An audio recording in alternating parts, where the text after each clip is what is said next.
New York Times bestselling author of The Gravedigger's Daughter, Things I Need to Read.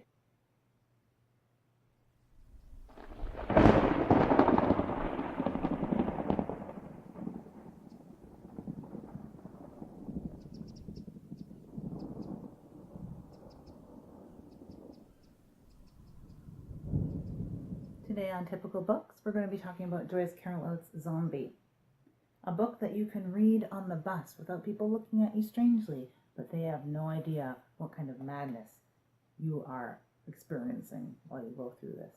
So if you can keep a straight face, I think that you could read this on the bus just fine. It looks like a coming-of-age novel, and unfortunately it kind of is. This goes part and parcel with a book I'll be talking about next to my friend Donna. Chris had gifted this to me. He had read it a long time ago, sort of in the same way that I had read People Live Still in Cashtown Corners. And, being out of sorts, being ill, or being just generally upset emotionally or mentally, to really sink your teeth into a very warped book about a killer is a great cure for that sort of feeling, I think. More so than a romance novel or what have you, Horror fans might gravitate to something extremely dark, and this is extremely dark, from the most unassuming and sweet-looking woman I have ever seen in my life. I'm new to Joyce Carol Oates, the author of about 40 novels. What I need to do is either read Joyce Carol Oates for Dummies, which is an article that was written for people like me, and go through her Bram Stoker Award nominated books. That's something I need to do sorely. There was a time when Shirley Jackson was new to me too, so it's fine that I am not brand new. But to have my Joyce Carol Oates cherry popped with something like this, I think is the best way to go. I'm intrigued by her style, although this is not indicative of her style, I don't think, because it is written in a semi-experimental format, a very avant-garde format, especially for the time. Now, it does have some little strange illustrations here and there, which I like. A lot of use of capital letters. I wouldn't call it shouting because some people think that caps lock online is shouting. I've never taken it that way. It is for emphasis and to draw very important mental attention to some of the things that are capitalized here. Typically names, and being a genealogist, that's kind of important to me. So this person has a very interesting map in their mind of these people and the things that belong to them and the things that trigger his emotional response within those characters are often capitalized. I can't necessarily break down this style, and I'm not trying to here. That's just my take on it.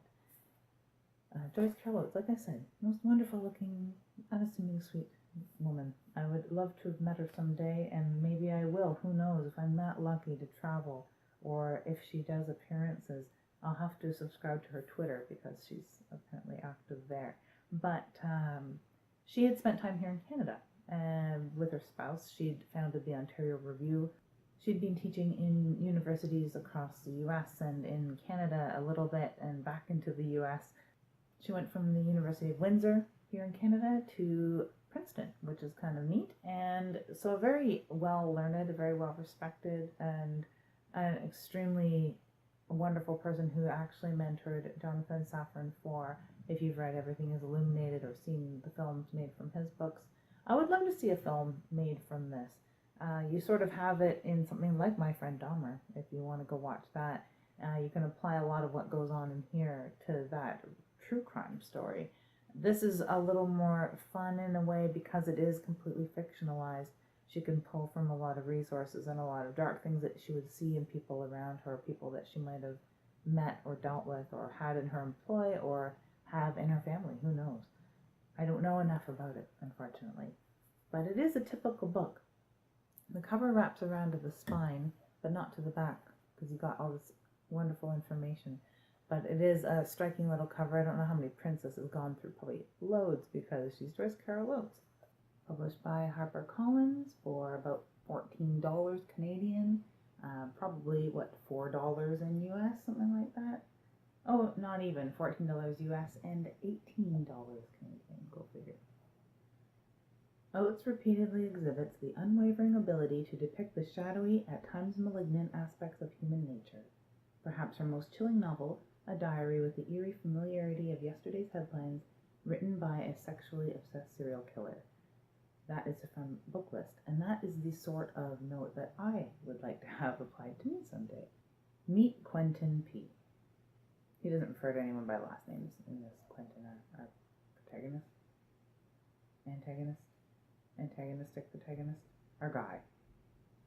Meet Quentin P. He is a problem for his professor father and his loving mother, though of course they do not believe the charge, sexual molestation of a minor, that got him in that bit of trouble.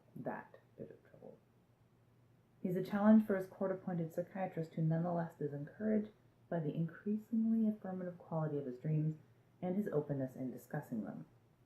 He is a thoroughly sweet young man for his wealthy grandmother, who gives him more and more and denies him less and less. He is the most believable and thoroughly terrifying sexual psychopath and killer ever to be brought to life in fiction, as Joyce Carol Oates achieves her boldest and most brilliant triumph yet, a dazzling work of art that extends the borders of the novel into the darkest heart of truth. Hearts of Darkness, for sure. Yes, very much. Quentin, his relationship with his psychiatrist is probably my most favorite thing, where he seems to be giving absolutely nothing, where a psychiatrist feels that he's opening up.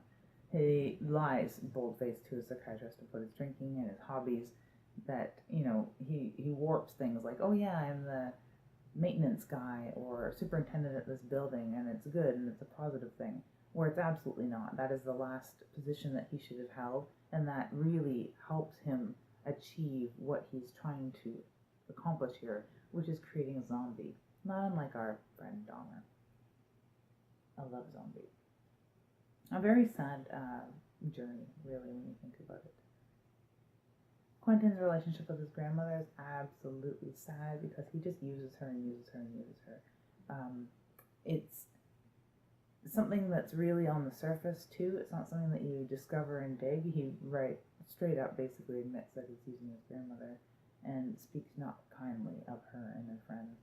So it's just sad. It's very sad to read, and it's very angry making, actually, to be reading, but that's what you get when you're on a journey with somebody like Quentin, who is absolutely broken and an absolute monster. So I really highly recommend Zombie by Joyce Carol Oates. It is a typical book, and it is typical for me, and I can see why Chris recommended it to me, because it's the sort of thing that's really in my wheelhouse. Brilliant writing, a wonderful study in sexual psychopathy, abnormal psychology, and a really great testament to this wonderful author, and a really great testament to experimental horror writing too, and nice short format too, which I think is getting more popularized. I think in 1994 this might have been a little bit of a harder sell, where today people seem to be wanting books that are yay thick, or novelettes and novellas, and this is a little bigger than a novella, but still within novel range in my heart. Perhaps her most chilling novel, a horrifying, revelatory work of fiction, also from Booklist. Booklist has a lot to say about this. Really wonderful stuff. And a typical book.